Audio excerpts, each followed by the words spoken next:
केंद्रीय कानून मंत्री रविशंकर प्रसाद ने कहा कि सरकार जजों की नियुक्ति प्रक्रिया को पारदर्शी बनाने के लिए जल्द ही एक न्यायिक आयोग का गठन करेगी। उन्होंने लोकसभा में जजों की नियुक्ति को लेकर पूछे गए एक सवाल के जवाब में ये बात कही। कांग्रेस नेता कमलनाथ ने कहा कि कॉलेजियम प्रणाली की समीक्षा एक लंबे समय से विचाराधीन थी। उन्होंने कहा कि कांग्रेस ने जो न्यायिक आयोग बिल संसद में रखा था उसमें इसकी समीक्षा का भी प्रावधान था, लेकिन भाजपा के विरोध के कारण ये आगे नहीं बढ़ सका था। भाजपा प्रवक्ता मुख्तार अब्बास नकवी ने कांग्रेस पर उच्च न्यायपालिका में न्यायाधीशों की नियुक्ति में हस्तक्षेप का आरोप लगाया। उन्होंने कहा कि न्यायपालिका की आजादी से समझौता करने के लिए पिछली यूपीए सरकार ही जिम्मेदार है। रक्षा मंत्री अरुण जेटली ने कहा, सीमा पर संघर्ष विराम के हर उल्लंघन को दिया गया है समुचित जवाब। कहा, सरकार देश की सुरक्षा पर नहीं आने देगी कोई आंच, लेकिन अखनूर सेक्टर में पाकिस्तान ने फिर से किया संघर्ष विराम का उल्लंघन।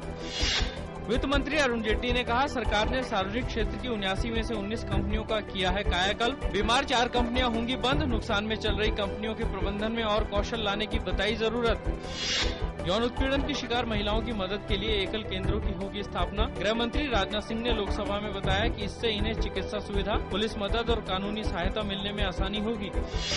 कांग्रेस उपाध्यक्ष राहुल गांधी ने पार्टी में उठ रहे असंतोष पर कड़ा रुख अख्तियार करते हुए कहा कि पार्टी की लाइन सर्वोपरि है। उन्होंने पार्टी में उठ रहे बगावती स्वरों को पार्टी का आंतरिक मामला बताया और कहा कि हम जल्द ही इस पर काबू पा लेंगे। उच्चतम न्यायालय ने सहारा को न्यूयॉर्क और लंदन स्थित होटलों को बेचने या गिरवी रखने की दी इजाजत। पुलिस हिरासत में संपत्ति बेचने की बातचीत करने की भी दी अनुमति।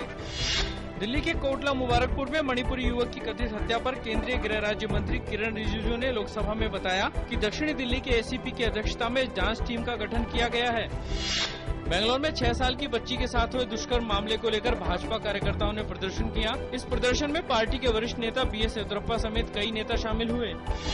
कर्नाटक के मुख्यमंत्री एन सिद्धरामैया ने 6 साल की स्कूली बच्ची के साथ हुए बलात्कार के मामले पर समुचित कार्रवाई करने का भरोसा दिलाया है। साथ ही उन्होंने भाजपा पर इस मामले का राजनीतिकरण करने का आरोप भी लगाया।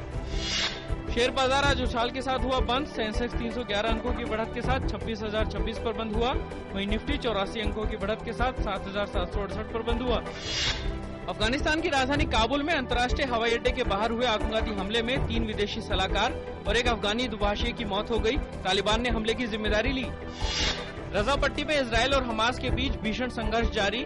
इजरायल की ओर से गजा शहर में अल अक्सा अस्पताल पर बमबारी की गई। इस हमले में 5 लोगों की मौत हो गई और लगभग 70 लोग घायल हुए। पूर्वी यूक्रेन में दुर्घटनाग्रस्त हुए मलेशिया के विमान के ब्लैक बॉक्स मलेशिया के विशेषज्ञों को सौंप दिए गए। इस सामान को अब हॉलैंड ले जाया जाएगा। इस बीच संयुक्त राष्ट्र सुरक्षा परिषद ने एक प्रस्ताव पारित कर मामले की जांच के लिए जांचकर्ताओं के दलों को घटनास्थल तक जाने देने की मांग की है। ब्राजील फुटबॉल टीम के नए कोच की दौड़ में पूर्व ब्राजीलियन खिलाड़ी डूंगा का नाम सबसे ऊपर है। गौरतलब है कि विश्व कप में ब्राजील के चौथे स्थान पर रहने के बाद कोच लुइस फिलिपे स्कोलरी ने अपना पद छोड़ दिया था।